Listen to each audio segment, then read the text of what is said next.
ሰላም ጤና ይስጥልን ውድ የአሮማ ሚዲያ ቤተሰቦቻችን፣ የሰዓቱን ዜናዎች እንደሚከተለው እናቀርባለን። አብራችሁን ቆዩ። ኢራን ጥቃቷን ለመቀጠል መዘጋጀቷንና ከአሜሪካ ጋር የሚደረግ ድርድር እንደማይኖር አስታወቀች። የኢራን የውጭ ጉዳይ ሚኒስትር አባስ አራግቺ ሀገራቸው አስፈላጊ ሆኖ እስከተገኘ ድረስ የሚሳኤል ጥቃቶችን ለመቀጠል ዝግጁ መሆኗን ገልጸዋል። ሚኒስትሩ ከአሜሪካ ጋር የሚደረግ ማንኛውም አይነት ድርድርም ከአጀንዳ ውጭ መሆኑንም በይፋ አስታውቀዋል። አባስ አራግቺ ለአሜሪካ ፒቢኤስ የዜና አውታር በሰጡት ቃለ ምልልስ ኢራን ጥቃቷን ለመቀጠል ያላትን ቁርጠኝነት ገልጸው ድርድርን በተመለከተ የቀረበውን አማራጭ ውድቅ አድርገዋል። ይህ የኢራን መግለጫ የወጣው የፕሬዝዳንት ዶናልድ ትራምፕ ከኢራን ጋር ያለውን ጦርነት በጣም በቅርቡ ያበቃል ካሉ በኋላ መሆኑን ጠቁመዋል።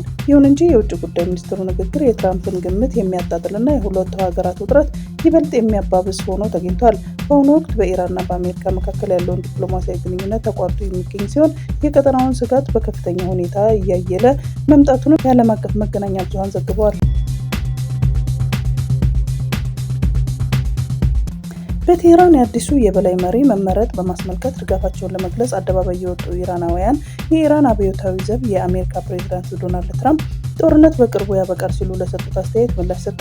አብዮታዊ ዘቡ በመግለጫው የጦርነት ፍጻሜ እንወስናለን በማለት በመካከለኛው ምስራቅ ከተጀመረ 11ኛ ቀኑ ላይ የሚገኘውን ጦርነት የሚያበቃበት ሁኔታ የምትወስነው ቴህራን መሆኗን ገልጿል።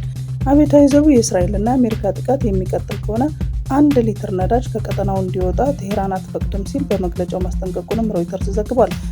በሆርሙዝ የባህር ሰርጥ ላይ ያለው ውጥረት ከተባባሰ ወዲህ የነዳጅ ዘይት ዋጋ መዋዠቅ አሳይቷል።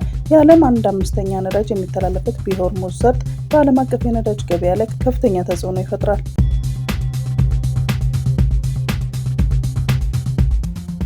በጋሞ ዞን የሚገኙ ደጋማ ቀበሌዎች በከባድ ሐዘን ውስጥ ይገኛሉ።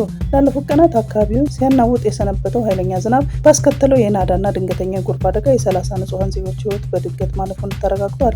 የዞኑ አስተዳዳሪ በሰጠው መግለጫ ክስተቱ በዞኑ ሕዝብ ላይ ያስከተለውን ድንገተኛ ድንጋጤና ሐዘን መሪ መሆኑን ገልጾ የጠፋውን የሰው ሕይወት ለመተካት እንደማይቻልም ገልጿል።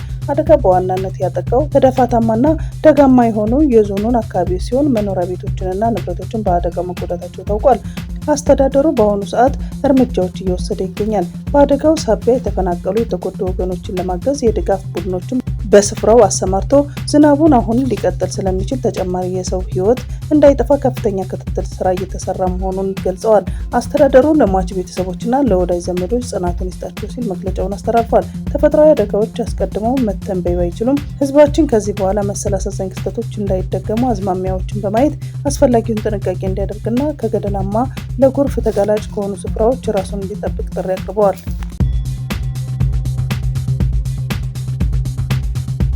ለ10 ዓመት የሚቆይ የኢትዮጵያ ቪዛ በ$10,000 ክፍያ ለመስጠት የሚያስችል ደንብ በስራ ላይ ዋለ።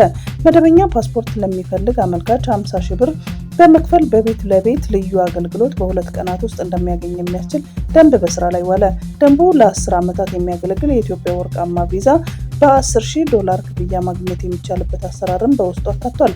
አዲሱ ደንብ ላይ በ2 እና በ5 ቀናት ውስጥ ለሚሰጡ የመደበኛ ፓስፖርት አገልግሎት ሲጠየቅ የነበረውን ከ5,000 እስከ 25,000 ብር የሚደርስ ክፍያ ሳይለወጥ ቀጥሏል።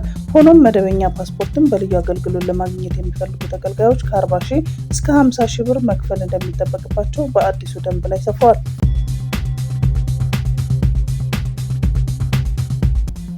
ትራምፕ አዲሱን የኢራን ጠቅላይ መሪ ምርጫ ትልቅ ስህተት ነው ሲሉ ገለጹ።